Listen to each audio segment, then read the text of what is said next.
할렐루야, 오늘도 주님과 동행하는 행복한 하루 되시길 축복합니다. 오늘 큐티 본문은 레위기 19장 19절에서 37절 말씀입니다. 오늘 큐티는 내 규례를 지킬지어다 라는 제목으로 함께 묵상하겠습니다. 말씀 질문입니다. 왜 공평하게 행해야 할까요? 가축, 씨앗, 옷감 등등 각기 다른 종류의 것과 섞는 일은 하나님의 창조 질서를 무너뜨리는 행위다 이렇게 말씀하세요. 19절에 너희는 내 규례를 지킬지어다.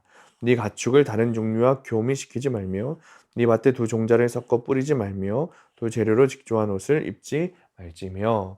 그러니까 하나님은 이것을 철저하게 금하시면서 하나님의 백성에게 이방인의 삶과 섞이지 않는 순결한 삶을 강조하세요. 그러니까 한편 당시 이방인의 풍속에서는 주인이 자기가 소유한 여종과 행음하는 것은 죄가 아니었어요. 하지만 하나님을 섬기는 백성들에게 이런 행음은 죄죠. 그러니까 이처럼 세상은 여러 가지 이유를 대면서 세상의 가치관이 옳다고 말합니다. 그러나 그리스도인에게 주어진 가치는 언제나 주님의 말씀뿐인 거예요. 성도는 세상의 방식을 쫓지 말고 주님이 명령하신 말씀대로 살아야 합니다. 하나님은 이스라엘 백성들에게 가나안 땅에 들어가 과목을 심으면 그 열매를 바로 먹지 말고 4년 기다렸다가 5년째 먹으라고 말씀하시죠. 그 땅의 과실조차 거룩해질 시간이 필요하다는 뜻인 거예요. 그러니까 우리에게 분명한 구원의 확신이 있을지라도 늘 말씀으로 깨어 회개해야 하는 이유가 여기에 있습니다. 게다가 하나님은 이스라엘 백성이 고기를 핏째 먹고 점을 치고 술법을 행하고 머리와 수염을 특색 있게 꾸미고 딸을 우상에게 바치고 미신을 믿는 일 같은 가나안 풍습도 금하시죠. 이것은 우상 숭배와 다 연관되어 있기 때문에 그래요. 그러니까 성도는 세상 문화에 담긴 우상 숭배와 미신을 잘 분별해야 되는 거예요. 자, 연장자를 존중하고 거류민을 사랑하고 공평한 기준으로 재판하는 일은 하나님의 백성으로서 해야 되는 당연한 의무입니다. 이것은 애굽 땅의 거류민이었던 우리를 살려주신 하나님의 은혜를 기억하라는 의미인 거죠. 그러니까 은혜를 체험한 사람은 다른 사람에게도 은혜를 베풀 수 있어요. 36절에 공평한 저울과 공평한 추와 공평한 에바와 공평한 흰을 사용하라. 나는 너희를 인도하여 애굽 땅에서 나오게 한 너희 하나님 여호와이니라. 그러니까 성도는 하나님의 택하신 족속이고 또 왕 같은 제사장이고 거룩한 나라죠.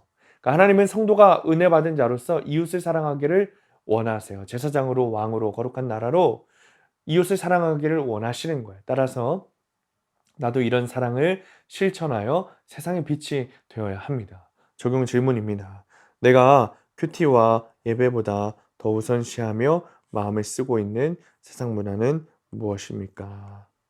내가 오늘 섬겨야 할 약한 자는 누구이고 공평하고 정직히 행해야 할 영역은 어디입니까? 오늘의 원포인트, 세속사가 아니라 구속사로 큐티해야 합니다.